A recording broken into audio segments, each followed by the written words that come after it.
आप इधर उधर देखने की तकलीफ मत उठाइए मंत्री साहब, हम देख भी चुके हैं और सुन भी चुके हैं। यहाँ दीवारें तो हैं लेकिन इनके कान नहीं। आपका वागले से अलग हो जाना, वागले का भरी अदालत में आपके खिलाफ बयान देना, आपका गिरफ्तार होना भाई ये सब मेरी समझ में पूरी तरह से नहीं आया। इसलिए तो आपको हमने याद किया है। और जब कभी सुबह समझा जाता है तो इंस्पेक्टर वागले इसी तरह भेस बदल कर हमसे मिलने यहाँ आते रहते हैं।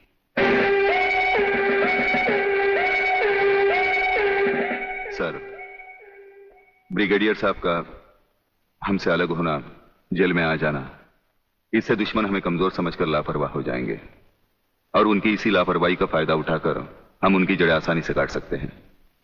हम जिन जराइम की तलाश में हैं, उसकी कुछ जड़ें इस जेल की चार दीवारी में भी पैवस्त हैं। उन्हें ढूंढकर निकाल कर हमें खोदना होगा। और मंत्री साहब, आपसे खास बात ये कहना थी कि हमारी गैर हाजिरी में इंस्पेक्टर वागले आपसे हॉटलाइन पर बातचीत किया करेंगे। ये जब कभी भी आपसे कहें, आप हमारे लिए रिहाई के ऑर्डर भिजवा दीजिएगा। ठीक है, आप जब चाहेंगे आपकी रिहाई के ऑर्डर्स भिजवा दिए जाएंगे। नमस्कार। Cheers!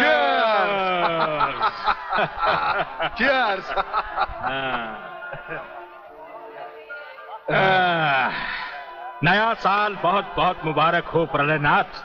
नया साल तुम्हें मुबारक और सूर्यदेव सिंह का जेल जाना मुझे मुबारक। राधा बिटिया कहीं नजर नहीं आ रही। नजर तो तुम्हारा बेटा रसिक नाथ भी नहीं आ रहा। अरे भाई, इन नौजवान लोगों का हम बूढ़ों से क्या मतलब। मना रहे होंगे कहीं नया साल अपने जवान दोस्तों के साथ। प्लीज रसिक, ऐसा मत करो ना।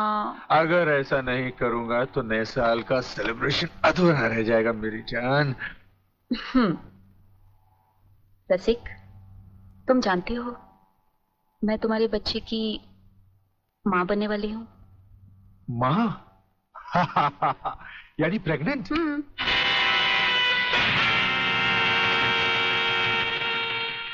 अनीता, तुम? हाँ, मैं। कह दो इसे भी, प्रेगनेंसी में परेशानी क्या है, करवा लो अबॉर्शन। शादी बाद में कर लेंगे, अभी तो हम बच्चे हैं। क्यों, यही कहा था ना तुमने मुझसे, और न जाने किस किस से कहा होगा। अनीता, अनीता, कब तक तुम मुझे यूं ही ब्लैकमेल करती रहोगी? राधा, राधा ये सब तुमसे झूठ बोल रही है। ये मुझे बदनाम करना चाहती है। इसकी बातों में मत आना तुम। मैं भी तुम्हारी तरह इसकी भोली भाली बातों में आकर इसके बच्चे की माँ बनने वाली हूँ। मेरे बच्चे की माँ? अरे ना जाने किस किस का पाप अपने पेट में पालकर तू मुझे उसका पाप बना रही है। रसिकनाथ, जिसका पाप मेरे पेट में है, उसे पापी का अंत करने आई हूँ।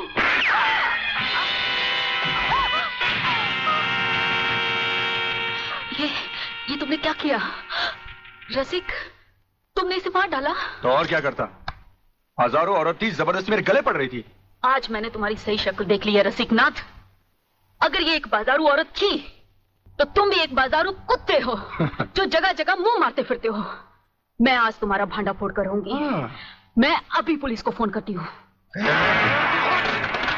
साली, ज्यादा समझदार बनने की कोशिश की तो तेरा भी यही आशा कर दूंगा, समझे?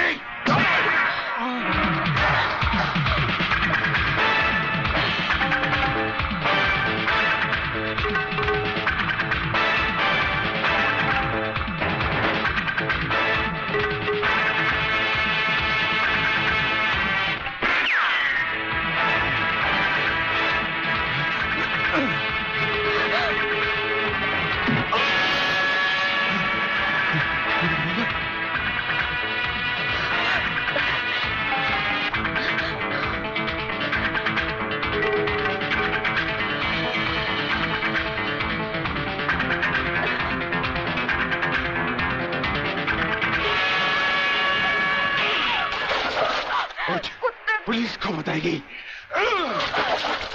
पुलिस को बताएगी। जिंदा रहेगी तो पुलिस को बताएगी ना। न रहे बांस न बजेगी बांसुरी। मैं तुझे खत्म कर दूंगा कमीनी।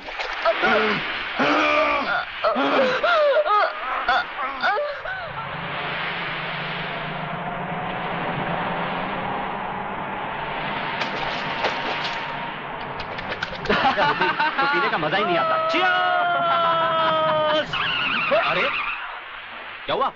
अबे सामने देख, लड़की की लाश। अरे नहीं यार, ये भी कोई हमारी तरह नशे और मस्ती में चूर लगती है। चलो उसे और पिलाते हैं, अपना भी नया साल सुधर जाए। अबे नया साल सुधारने के बच्चे, अगर लफड़े में फंस गए ना तो जिंदगी बिगड़ जाएगी। हमें क्या मालूम वो जिंदा है या मुर्दा? क्यों संजू? कुछ भी हुआ लोग, मगर इंसानियत के नाते उसे देखना हमारा फर्ज है। चलो चलो देखते हैं।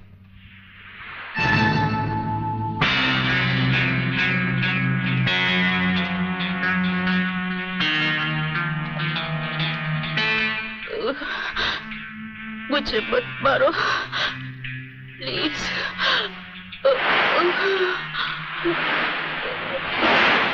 भगवान के लिए मुझे मत मारो।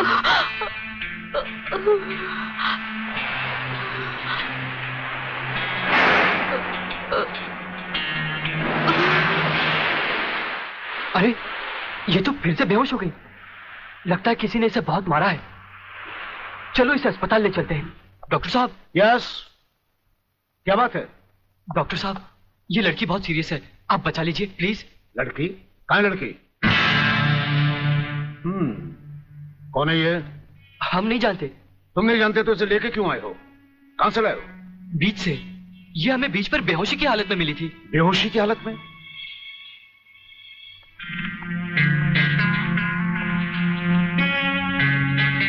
इसकी हालत तुम लोगों ने इसके साथ 31st नाइट बना के तो नहीं की है ना? हम लोगों ने? ये क्या कह रहे हैं डॉक्टर साहब? नहीं नहीं, हम लोगों ने ऐसा कुछ नहीं किया। देखा तुम लोगों ने? मैं तुम लोगों को पहले ही कह रहा था। मगर नहीं यार, चुप रह तू, डरता क्यों है? डॉक्टर साहब, ये वक्त इधर उधर की बातों का नहीं है। हम पर भरोसा कीजिए और जल्दी से इलाज कीजिए। बातों से समझदार मालूम होते और मुंह से शराब की बदबू भी आ रही है। लेकिन भाई मेरे ये मामला तो पुलिस का है। पुलिस? हाँ। मगर पुलिस क्यों डॉक्टर साहब? क्योंकि इस तरह के केसेस पुलिस में दर्ज करवाए जाते हैं। मैं इंस्पेक्टर को अभी बुलाता हूँ। इंस्पेक्टर नीचे बैठा है। डॉक्टर साहब, संजय। आप लोग बैठिए। इंस्पेक्टर, कहां गए वो लोग? साहब, हम लोगों को मार के वो दोनों भाग गए। क्या बात है डॉक्टर साहब, आप इतने परेशान क्यों हैं? इंस्पेक्टर साहब, पता नहीं वो 3 लड़के इस लड़की को बेहोशी की हालत में यहाँ लाए। मैं आपको बुलाने गया, इतने में वो भाग गए। भाग गए?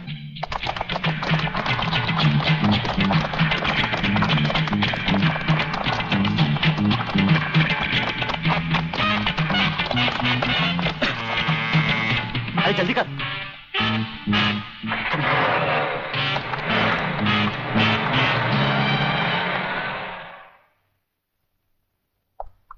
सर, ये है उस लड़की की मेडिकल रिपोर्ट। रेप केस है? नो सर, लड़की के पेट में 2 महीने का बच्चा है। लड़की को होश आया? No sir. उसका कुछ अता पता? अब तो उसके होश में आने के बाद ही पता लगेगा कि वो कौन है और उसके पेट में बच्चा किसका है। Uncle save me uncle. अरे अंकल सेव मी अंकल। अरे बेटे, अंग्रेजी को मार गोली और हिंदी में समझा। क्या बात है? काकाश्री, पिताश्री मेरे परलोक सुधारने का प्रबंध कर रहे हैं। अरे वो मेरी हत्या कर। तुम जैसी कमीना औलाद को मार डालना ही बेहतर होगा। देखता हूँ आज तुम्हें कौन बचाता है। प्रलयनाथ, तुम बीच में मत बोलो जीवनलाल। इस कमीने ने आज मेरी इज्जत मिट्टी में मिला दी है। मैं इसे जान से मारू। बात क्या है? क्या किया इसने? ये बात तुम मुझसे पूछो तो अच्छा होगा। अच्छा अच्छा, रुक जाओ, शांति करो। बेटे रसिक, चलो उठो, बताओ क्या बात है?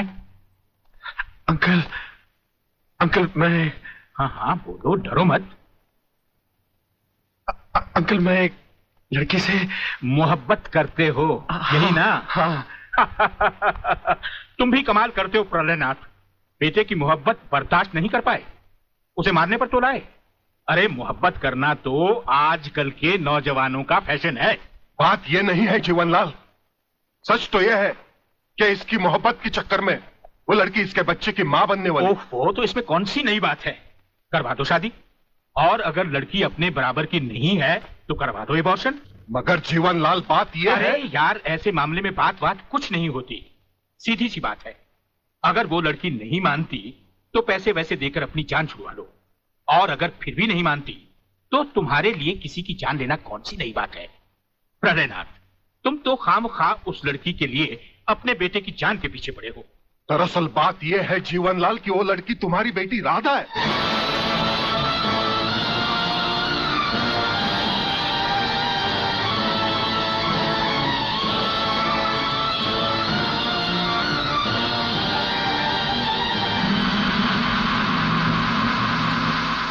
सारी चीजें दर्ज कर ली? जी साहब। और हाँ, इस डेड बॉडी को जल्द से जल्द पोस्टमार्टम। साहब ये पर्स मिला है।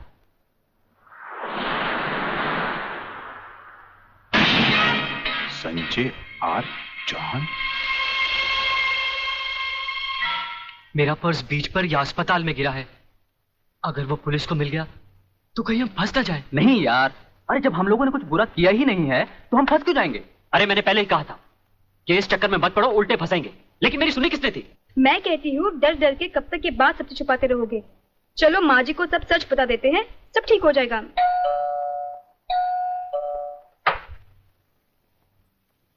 नमस्ते। नमस्ते। क्या बात है इंस्पेक्टर साहब? हम शक की बुनियाद पे आपके बेटे संजय और उसके 2 दोस्तों को गिरफ्तार करने आए हैं। गिरफ्तार? क्यों? क्या जुर्म किया है उन तीनों ने? ये आप अपने बेटे से पूछ लीजिए।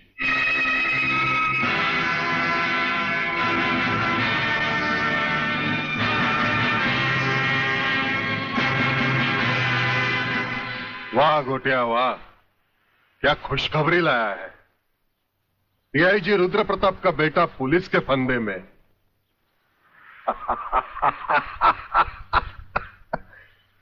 बाप ईमानदारी की मौत मर गया, अब बेटा कानून की मौत मरेगा।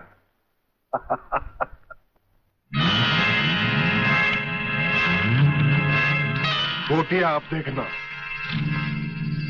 मैं इस चश्मदीद गवाह को ऐसी मौत मारूंगा कि उसकी आंखें मुझे पहचानने से पहले ही बंद हो जाएगी।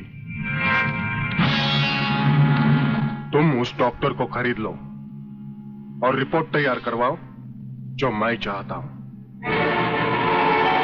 यह समय सोचने का नहीं है बेटी, यह हम दोनों की जिंदगी और मौत का सवाल है। पिताजी, पुलिस पूछेगी तो मैं क्या बताऊंगी, किसका नाम लूंगी? पुलिस को तुम ये बताना कि तुम्हारे साथ बलात्कार हुआ है। हाँ बेटी, बलात्कार। प्रलयनाथ की प्रलय से बचने का ये एक ही तरीका है। तुम उन्हीं 3 लड़कों का नाम पुलिस को बता देना जिन्होंने तुम्हें अस्पताल पहुंचाया है। पिताजी, लगता है पापियों के साथ रहकर आपका दिमाग भी उन्हीं की तरह हो गया है।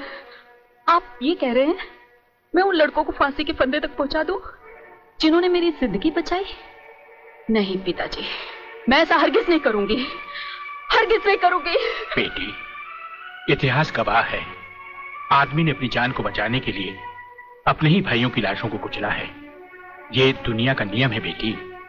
फिर वो तीनों हमारे लगते भी क्या हैं? अगर उन्हें फांसी लग भी गई तो हमारा क्या जाएगा? बेटी, उन लोगों की जिंदगी से कहीं ज्यादा कीमती हमारी जिंदगी है। पुलिस को वही बताना जो मैंने तुम्हें कहा है। मगर गुप्ता जी, किसी के सपने पूरे करने के लिए किसी के अरमानों का गला तो नहीं घोटना चाहिए। ये पाप है। राधा तो प्रेग्नेंट है और आपने पैसे के लिए उसके बलात्कार की गलत रिपोर्ट तैयार कर दी। तुम मेरे सीनियर हो या मैं तुम्हारा सीनियर, पेशे का सबक मुझे मत सिखाओ, समझे? सीनियर और जूनियर का मतलब ये तो नहीं सर कि आप कुछ भी करें और मैं चुपचाप देखता रहूं। ऐसा कभी नहीं होगा। मैं आपकी गलत रिपोर्ट पर हरगिज साइन नहीं करूंगा जो उन 3 निर्दोषों को फांसी के फंदे तक पहुंचा दे। डॉक्टर सिन्हा, आज से 5 साल पहले डॉक्टर श्रीवास्तव ने इसी तरह की एक गलत रिपोर्ट पर साइन करने से इनकार कर दिया था। गुंडा स्वामी के आदमियों ने उसे 6ठी मंजिल से नीचे फेंक दिया और पुलिस ने उसकी मौत को आत्महत्या समझकर उसकी फाइल हमेशा हमेशा के लिए बंद कर दी। अगर तुम भी उसी राह पर चलना चाहते हो तो एज यू विश। इंस्पेक्टर साहब, इंस्पेक्टर साहब, मैं कहती हूँ ये कहाँ का न्याय है? कैसा कानून है जो 3 मासूमों को सोचे समझे बिना हवालात में बंद कर दिया? मैं पूछती हूँ क्या हो गया है इस देश के कानून को? अगर पुलिस वाले इस तरह पुलिस स्टेशन में सोते रहे तो निर्दोष लोग जेल में नहीं जाएंगे तो कहाँ जाएंगे? उठो। कौन तुम? नींद की गोली खाकर सोया है गांजे की? दिखता नहीं क्या? लड़की हूँ मैं, आलोक की बहन, जिसे तुम्हारे कोई बहादुर इंस्पेक्टर ने बलात्कार के जुर्म में पकड़ा है। कहाँ है वो इंस्पेक्टर? मैं उससे मिलना चाहती हूँ। सलाम साहब। साहब? अच्छा, तो आप ही है वो साहब? मैं पूछती हूँ तुम पुलिस वालों को हुआ क्या है जो गुनहगार को निर्दोष और निर्दोष को गुनहगार समझ लेते हैं। सुना था कानून अंधा होता है, मगर तुम्हें तो भगवान ने एक नहीं दो दो आंखें दी है, और वो भी चील की तरह मोटी मोटी। क्या वो तीनों तुमको किसी भी तरह से बदमाश लगते हैं? अरे मेरा भाई आलोक, वो तो किसी लड़की से बात करते हुए भी कांपता है, वो किसी पे बलात्कार क्या करेगा? खाक। वागले बेटे, ये तो लाल मिर्च है तीखी तीखी। हाथ लगाओ तो हाथ चले, मुंह लगाओ तो मुंह चले, दिल लगाओ तो दिल चले। ये तेरी बीवी बनने के लायक है। अरे इस तरह घूर घूर के क्या देख रहे हो? पहले कभी लड़की नहीं देखी क्या? लड़कियां तो बहुत देखी, लेकिन तेरे जैसे तीखी पहली बार देखी। क्या तीखी? क्या नाम है तुम्हारा? शांति शांति शांति शांति शांति शांति। वाह, क्या कमाल का नाम रखा है चुन के माँ बाप ने, शांति, जो इस देवी के चेहरे और जुबान से शहद की तरह टपक रही है। हाँ? हंस क्या रहे हो दांत निकाल कर? मुझे अपने भाइयों से मिलना है। हवलदार, मिलने दो इसे। साहब, उन तीनों को अस्पताल ले गए शिनाख्त के लिए। संजय चौहान, आलोक वर्मा और अली खान, यही वो 3 लड़के हैं जो आपको अस्पताल में छोड़कर भाग गए थे। क्या इन्होंने आपके साथ बलात्कार किया?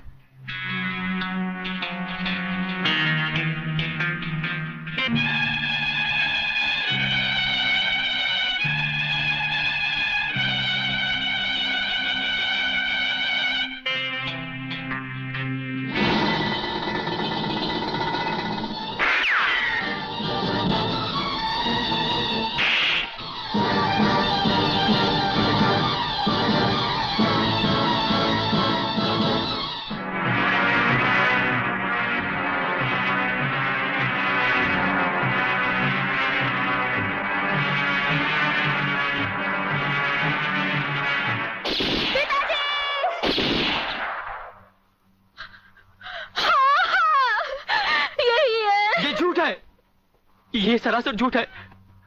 हमने कोई बलात्कार नहीं किया। सच कह रहा है मेरा बेटा। इंस्पेक्टर साहब,